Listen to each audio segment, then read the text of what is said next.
Fala pessoal, tudo bem com vocês? Hoje nós vamos falar sobre o conceito de corrente elétrica e lá comigo então.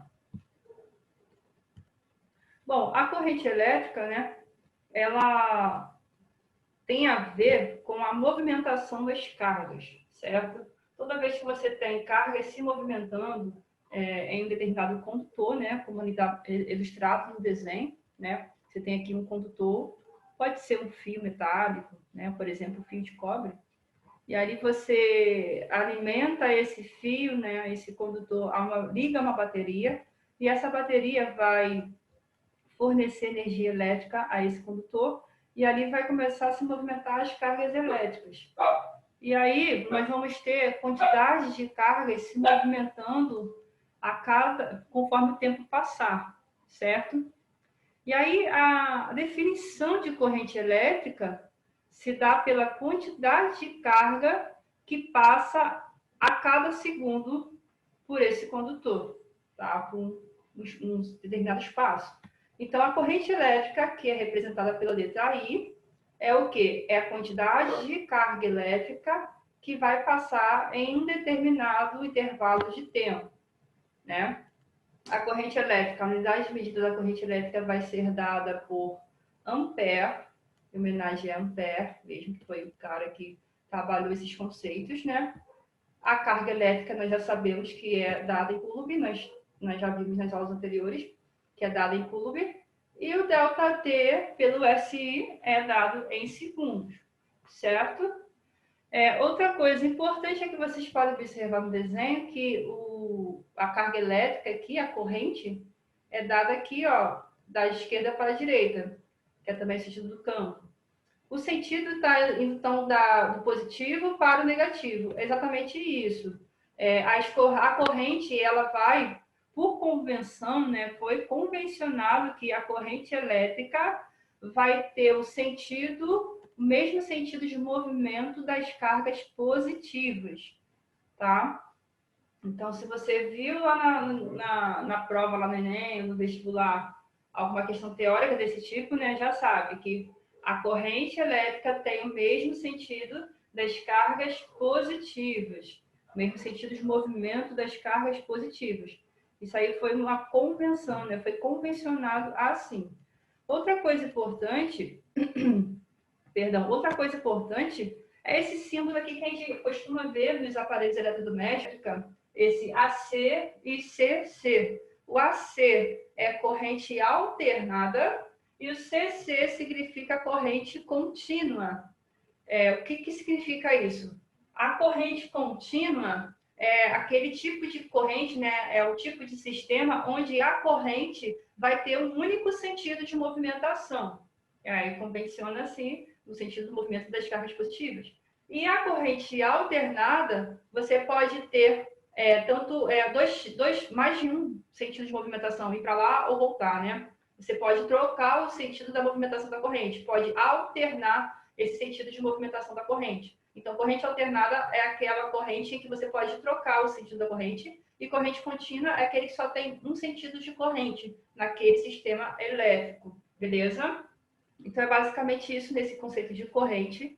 Vamos, então, para o próximo slide, beleza? Então, anotem aí a equação. É basicamente isso mesmo, gente. Vamos lá, então. Aí, nós vamos agora entrar na lei de Ohm, né? Nas duas leis de Ohm. Ohm foi o cara que estudou, né, a questão dos resistores, como é que se comportava cada resistor, né? E aí ele viu, pelo comportamento dos resistores, né, aplicando uma certa DDT, né, sobre os resistores e uma certa corrente, ele viu o comportamento de cada resistor, tá? Mas primeiro, o que é um resistor? Resistor, gente, é um fio metálico, é um filamento metálico, né? Um filamento composto por um material condutor. Pode ser cobre, pode ser ouro, pode ser qualquer fio metálico, né? E aí, por exemplo, vocês com certeza já viram na lâmpada, aquelas lâmpadas antigas, aquelas amarelinhas, não sei se vocês são dessa época, mas eu sou, né? Aquelas lâmpadas amarelinhas, as mais antigas, tem um negócio assim, né? Dois aramezinhos, e aqui tem grudado um arame enroladinho, né? No meio. Esse arame enroladinho no meio, né, quando ele se arrebentava, a lâmpada queimava, certo? Porque é ali que passava a corrente. Ele fazia a ligação de um ponto a outro, né? Como se fosse ponto positivo e negativo, né? E aí, esse aramezinho aqui enrolado, né, com a carvãozinha aqui, esse aqui é o resistor. É o resistor da lâmpada. Nós temos resistores em vários aparelhos eletrodomésticos, por exemplo, chuveiro, ferro de passar roupa, né? Lâmpada, a lâmpada antiga, no caso. O que é o resistor? É esse filamento, né? Geralmente ele é enroladinho mesmo, e ele é representado nos circuitos elétricos por assim, desse jeito, como se fosse uma cobrinha, tá? É assim que é a representação do resistor nos circuitos elétricos.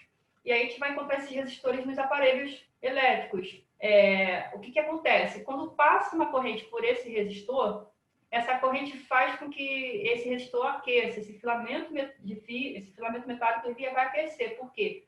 Todo resistor, né, todo material, ele tem uma certa resistência à passagem de corrente, né? Aquela energia elétrica vai passar e uma parte dessa energia elétrica vai ser dissipada em forma de calor.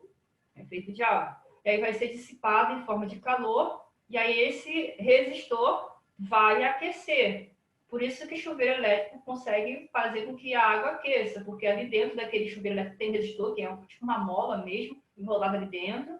E aí a corrente passa por esse resistor, e aí esse resistor aquece, liberando calor, né, para a água. E a água, assim, desse jeito, consegue ser aquecida, certo? Mesma coisa, mesmo funcionamento do ferro de passar roupa, né? Por que o ferro de passar roupa esquentou ali dentro, certo?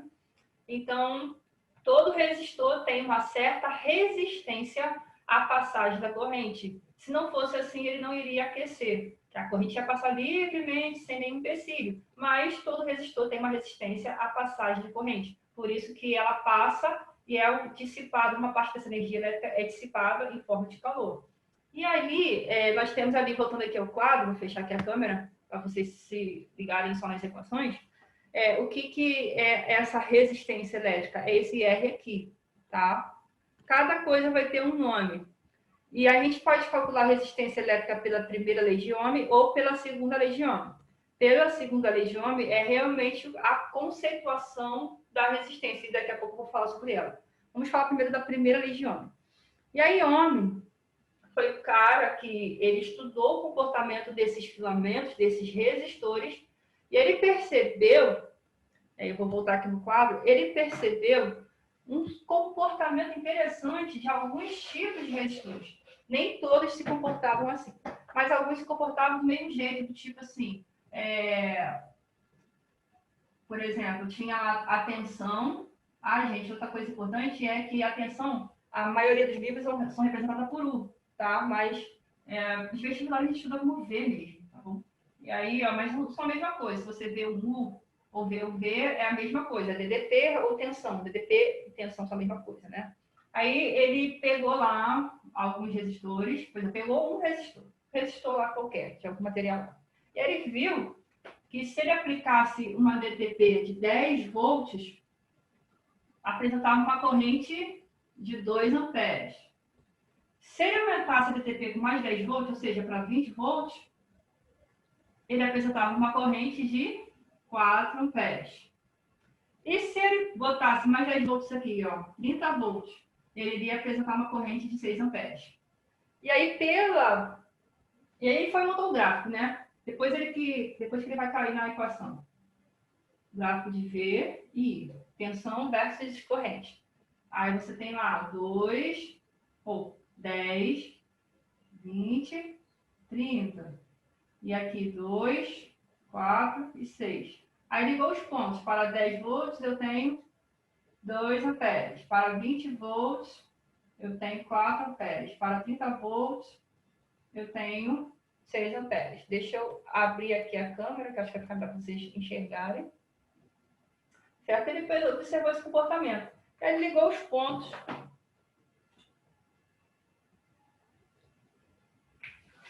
E ele percebeu que esses tipos de resistores, que ele chamou de resistores ômicos, em homenagem ao nome dele, claro, e, esses resistores ômicos, eles apresentavam esse comportamento aqui. Para vários tipos de tensões, diferentes valores de tensões fornecidas a ele, né, aplicadas ao resistor, nós tínhamos correntes, diferentes correntes, mas de forma que o gráfico que a gente obtesse, né, seria uma reta ascendente. O que isso significa de forma mais profunda? Significava o quê? Que ele encontrou que essa lei aqui, ó, quem vê, ri. Claro que não é quem vê, ri, né? A primeira lei de Ohm. Mas é uma forma de a gente decorar. Quem vê, ri. Né? Meu professor lá do pré-vestibular, há muitos anos atrás, ensinou esse macetezinho, né? Ele encontrou essa lei aqui matemática. Ele viu que a tensão era proporcional, diretamente proporcional à corrente. E ele chamou essa constante de proporcionalidade a resistência, que é o valor da resistência de cada resistor ali. E ele viu que essa resistência era constante. Como é que a gente vai calcular aqui? Ó? Passa a corrente para cá dividindo, não é? Então, a resistência é igual ao quê? Tensão sobre corrente. Se a gente fosse calcular ali, vamos calcular para R1. A tensão de 10, uma corrente de 2. 10 por 2 dá 5. 5 ohms. A unidade de medida de resistência é ohms. Agora, vamos calcular para esse aqui, R2. Tensão de 20, com corrente de 4. 20 por 4 dá 5 ohms. Certinho, continua sendo 5 ohms. Se eu fosse calcular para o terceiro ponto aqui, ó, o R3. Tensão de 30, corrente de 6. 30 por 6, 5 ohms. Ou seja, ele percebeu que alguns materiais, alguns resistores têm esse comportamento, que independente do valor da variação das tensões, das correntes, a resistência que esse resistor iria apresentar seria constante, e assim manter sempre constante. Essa é a característica de um resistor ôhmico. É aquele resistor que, independente se você está variando a tensão, né, a DDP que está fornecendo e a corrente, variando-se a DDP e a corrente, a resistência desse resistor se mantém sempre constante. Essa é a principal e a característica do resistor ôhmico. É apresentar esse tipo de gráfico por consequência, né? Por consequência, ele apresenta esse tipo de gráfico. Né? O resistor ôhmico é aquele que possui uma resistência constante, independente do valor da DDP e da corrente fornecida a ele. Tá? Então, isso é um resistor ôhmico. Voltando lá nos slides, na nossa apresentação, então nós temos aqui a primeira lei de Ohm, que é quem vê, ri. De uma maneira assim, extrovertida, né? Mas vamos lá então. O V é a DDP, como a gente já viu na aula passada. O R é a nossa resistência. A DDP é dada em volts, né? Por isso que está em volts aqui. O R é a resistência, que é dado em ohms, que é essa letra ômega aqui. Ômega é uma letra grega.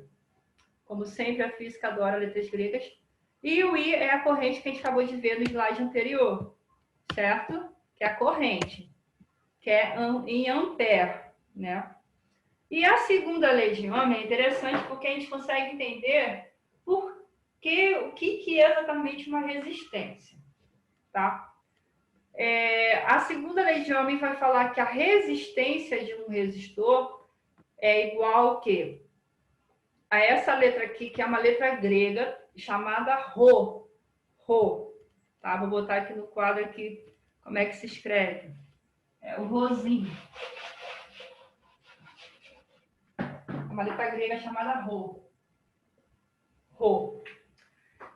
Ela representa a resistividade do material. Cada material é de um jeito, tá? Cada material é de um jeito, e tem materiais que conduzem melhor a eletricidade, tem materiais que são menos condutores. Essa condução de eletricidade, né, tem a ver com a resistividade. A resistividade ela é oposta à condutividade, né? A resistividade tem a ver com essa resistência, né? Quanto maior a resistividade de um material, maior a resistência desse material conduzir a eletricidade. Menos condutor ele é, certo? Quanto maior essa resistividade do material, menos condutor esse material é, tá? Então, por isso que a resistência, que é o R, é diretamente proporcional à resistividade. Porque quanto maior essa resistividade, maior é a resistência a essa condução da corrente dentro do condutor. E quanto maior o fio, maior essa resistência. E por que a resistência é inversamente proporcional à área? Porque aí você imagina a seguinte situação. Tem lá um fio, e, gente, essa área aí não é qualquer área. Você tem ali o fio está aqui. Está aqui. Esse aqui é o fio condutor. Vamos supor que você pega aqui, ó, e corta assim, ó. A área, essa área ali, o L é o comprimento do fio. E a área aí, que está ali embaixo, aquele A é a área. É a área transversal, da seção transversal do fio. Ou seja, eu pego o fio e corto círculos. Cortou e ficou esse círculozinho, certo? Então, imagina um fio que bem estreito, assim, ó, com uma área assim. E o outro fio com uma área assim. Qual que vai passar a corrente com maior facilidade? O mais estreitinho, com menor área, ou com maior área? Vai passar mais corrente com maior facilidade, o maior, né? Imagina que isso aqui são duas mangueiras de água diferentes. Com certeza que vai passar muito mais água com mais facilidade do que uma mangueira mais estreita. É como se fosse essa mesma analogia. Então, por isso que quanto maior a área, menor é a resistência da passagem da corrente. Por isso que são inversamente proporcionais, a área e a resistência. Então, quanto maior essa área transversal, menor a resistência. Ou ao contrário, quanto menor essa área, mais resistência nós temos da passagem da corrente, certo? Então, a segunda lei de Ohm, ela vem para conceituar mesmo, né? Definir, né? Conceituar o que é uma resistência elétrica do resistor. Beleza, gente? Então é isso. Novamente, essa resistência é dada em ohms, que a letra grega ômega, né? L, o comprimento, né? Que tem que ser pelo SI, então tem que ser em metros, né? Pelo SI nós temos em metros. E a área também tem que ser pelo SI, tem que ser dada em metros. Tá ok? E o Rho, que é a resistividade do material, é ohms vezes metros. Tá ok? Vamos então ao exercício, gente. Vamos lá para o exercício.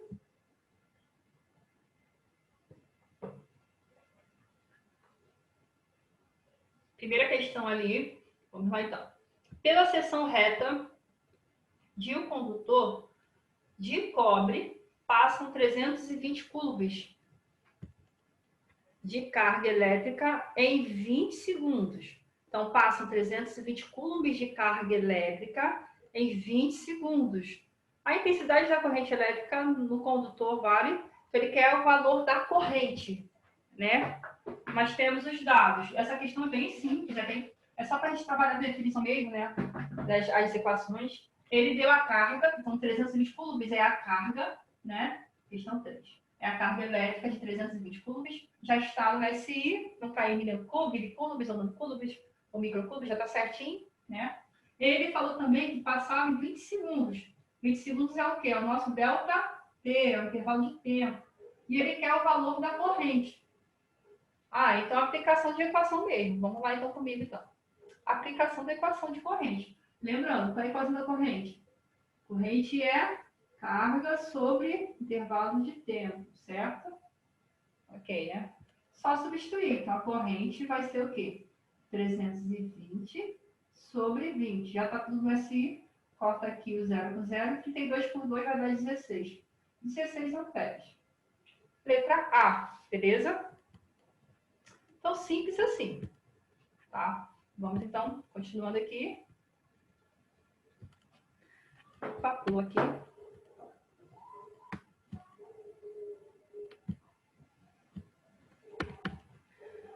Próxima questão, questão 2, que é conceitual, né? Questão conceitual. A corrente elétrica através de um fio metálico é constituído pelo movimento ou seja, a corrente elétrica é constituída pelo movimento de quê? Qual é o movimento dessa corrente elétrica, né? Eu sei que são as cargas, mas aí tem que lembrar que a corrente elétrica, o movimento da corrente elétrica, ali está falando das alternativas sobre o sentido da corrente, né? É o quê? É o sentido das cargas positivas. Tem que lembrar do conceito. Então, vamos ver as alternativas, né? Letra A. A corrente elétrica através do fio metálico é constituída pelo movimento de cargas positivas no sentido da corrente, cargas positivas no sentido oposto da corrente, elétrons livres no sentido oposto da corrente, íons positivos e negativos. Nenhuma resposta satisfatória. Então, aí a gente lembra que a corrente tem o mesmo sentido de movimentação das correntes das cargas positivas. Então, por exemplo, a letra B não pode, porque cargas positivas no sentido oposto da corrente. Não, a corrente tem o mesmo sentido da carga positiva. A gente sabe que é a letra A, porque são cargas positivas no sentido da corrente. A corrente tem o mesmo sentido de movimento das cargas positivas. Então, a letra A é a resposta correta. Por que a B a gente já viu por que não pode? Por que a C não pode? Porque a C, elétrons são cargas negativas, né? Elétrons são cargas negativas no sentido oposto da corrente. Ele até se movimenta no sentido oposto da corrente, só que não são exatamente elétrons livres, né? É fornecido uma carga ali, né, para esse condutor. Íons positivos e negativos? Não, a gente sabe que são só cargas positivas. E a letra E, a gente já sabe por que não, né? Então, a letra A, porque a corrente se movimenta no mesmo sentido das cargas positivas. Beleza? Próxima questão. Deseja-se construir uma resistência de 0,7 ohms. Uma resistência de 0,7 ohms. Então, eu já vou anotar aqui os dados. Daqui a pouco eu anoto os dados. Espera aí. Deixa eu só terminar o texto. Com fio de carbono, cuja área de secção da reta é 0,1 centímetros quadrados. Calcule o comprimento que deverá ter a resistência, sabendo que a resistividade do carbono é de 3,5 vezes 10 a menos 5 ohms vezes metros, a temperatura ambiente. Então, vamos anotar os dados agora. Beleza. De boa essa questão também. A única coisa são os cálculos. Os cálculos é que pega muita gente. Cuidado na hora de realizar os cálculos. Questão 1, essas questões aí que eu estou fazendo inicialmente, são as questões que estão na apostila de vocês. Beleza? Vamos lá. Você tem a resistência de 0,7 ohms, que é aquele R, resistência elétrica. 0,7 ohms, está no SI direitinho. Meu ômega está estranho. Meu ohms. Melhorou. E nós temos uma área de 0,1 centímetros quadrados. Centímetros quadrados não pode, tem que estar no SI. Lembra que tem que passar para metros quadrados. Daqui a pouco a gente passa. E parece um P, mas não é um P. É um P meio esquisitinho. Uma resistividade de 3,5 vezes 10 a menos 5 ohms vezes metro. Beleza? Então, e ele quer o quê? Calcule o comprimento, ele quer o L. É isso que ele quer no quadro. Bom, a gente já sabe qual é a equação que vai usar, mas primeiro, o que a gente tem que fazer aqui? Minha letra está gigante, né? Não sei se tem espaço para fazer aqui, mas tudo bem.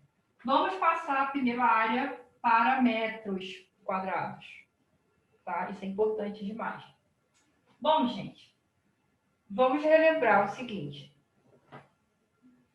1 centímetro para metros tem que fazer o quê?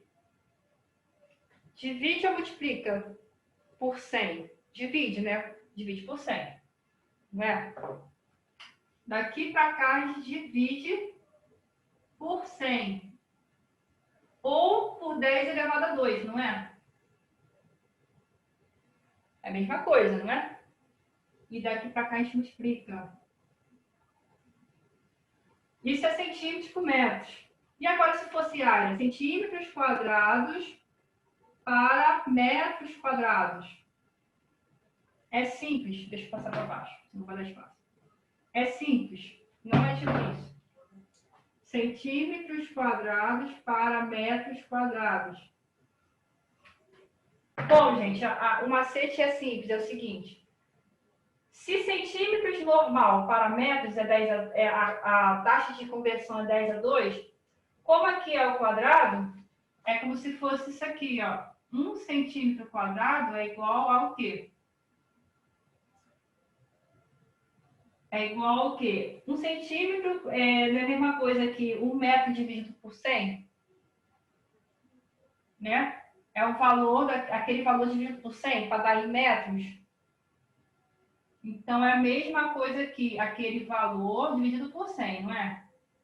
O centímetro. O centímetro é aquele valor dividido por 100. Agora, quadrado é como se fosse aquele um valor exatamente dividido. Isso aqui é o quadrado. É a conversão de 1 para 100, não é? Isso aqui é o quadrado. Então, fica o 100 ao quadrado fica com 4 zeros. Ou seja, 1 sobre 10 a 4. Passa para cima, fica 10 a menos 4. O que é isso? É como se fosse o 10 ao quadrado. Porque esse aqui é a taxa de conversão de centímetro para metro e metro para centímetro. Agora é a área. Então, como se fosse aquele valor ao quadrado. Por isso que a taxa de conversão passa a ser 10 a 4. Por exemplo, se a gente pegasse milímetros quadrados, qual é a taxa de conversão de milímetro para metro? Né? 10 a menos 3. Se o milímetro normal é 10 a menos 3, então milímetros quadrados seria 10 a menos... Deixa eu passar mais para cá. Milímetros quadrados seria isso aqui ao quadrado. Ou seja, isso aqui é uma multiplicação. Quando é expoente elevado a expoente. É só multiplicar os expoentes. Dobra o expoente. Então, 10 a menos 6. Essa é a regra. Tá ok? Ou se passar de metros para milímetros quadrados, né? Metros quadrados para milímetros quadrados seria 10 a 6 positivo. Depende de onde você está partindo. Mas o que eu quero dizer é que é só dobrar o expoente. Dobra o expoente. Então, aqui, ó, daqui para cá, a gente divide por 10 a 4 e aqui a gente multiplica por 10 a 4. Ou faz 10 a menos 4 direto mesmo, entendeu? 10 a menos 4. Então, aqui vai ser 0,1 vezes 10 a menos 4 metros quadrados. Tá? Só que passa para a notação científica, vai ficar mais bonitinho. Vai ficar 1 vezes 10. 0,1 não é 10 não é 1. 1 vezes 10 a menos 1. Então, como se fosse 1 vezes 10 a menos 1 vezes 10 a menos 4. Que é a mesma coisa aqui. 10 a menos 1 com 10 a menos 4, 10 a menos 5. 1 vezes 10 a menos 5 metros quadrados. Tá ok? Então, já passamos a área aqui pelo SI. Vai dar 1 vezes 10 a menos 5 metros quadrados. Agora, vamos botar na equação. Vamos pegar a equação, que é essa daqui. Deixa eu botar de azul, porque senão vão se confundir. A resistência é o quê? É o rhozinho vezes L dividido por área. Vamos substituir os dados. O R, que é resistência, é 0,7. O rho vale isso aqui, 3,5 vezes 10 a menos 5. Isso aí que é a minha cachorra, gente. Esse barulho estranho. O L, que é o que a gente quer descobrir. Então, manter ele como incógnita. Dividido pela área. Pode dividir tudo, gente, porque aqui em cima é só multiplicação. Então, posso dividir todo mundo. A área é 1 vezes 10 a menos 5. Certo? Agora é só trabalhar. Esse 10 a menos 5 de cima, coloca com 10 a menos 5 de baixo. Esse 1 passa para cá multiplicando com 0,7. E esse 3,5 passa para cá dividindo. 0,7 vezes 1 vai dar 0,7. Passa o 0,7 para a notação científica, porque fica mais fácil. E eu vou continuar a questão aqui, porque senão não vai dar espaço. Meu quadro está mal organizado, né? Fica assim, ó. L é igual a 0,7 dividido por 3,5. Passa esse cara para a notação científica. 7 vezes 10 é menos 1, não é? Só que 3,5, gente, é a metade de 7, não é? Você pode pensar como se fosse a metade, tipo assim, simplificar em cima e embaixo por 3,5. Como se fosse 7 dividido por 3,5 vai dar 2. 3,5 dividido por 3,5 vai dar 1, então sobra 2. Ou então faz a conta. Faz a conta mesmo. 7 dividido por 3,5. Pô, fica na parada chata de fazer. Então, tira a vírgula. Vai ficar 35, mas quando eu tiro a vírgula, tem que pagar pedágio. Acrescento 0 aqui. 70 por 35 vai dar 2, porque 35 vezes 2 é 70. Então, dá 2 e sobra 0. Então, aqui vai dar 2. 7 por 3,5 vai dar 2. Vezes 10 a menos 1. Que é igual a 0,2 metros. Ou, passando para centímetros, multiplica por 100. 20 centímetros. Beleza? Então, essa questão é basicamente isso. Utiliza a equação da resistência. Aí, só cuidado na hora de trabalhar os valores. Tá ok? Manipular, né, a conta. Só o único cuidado mesmo, o maior cuidado, mais importante, é na hora de manipular a equação. Vamos para a próxima questão e última desse conteúdo, beleza?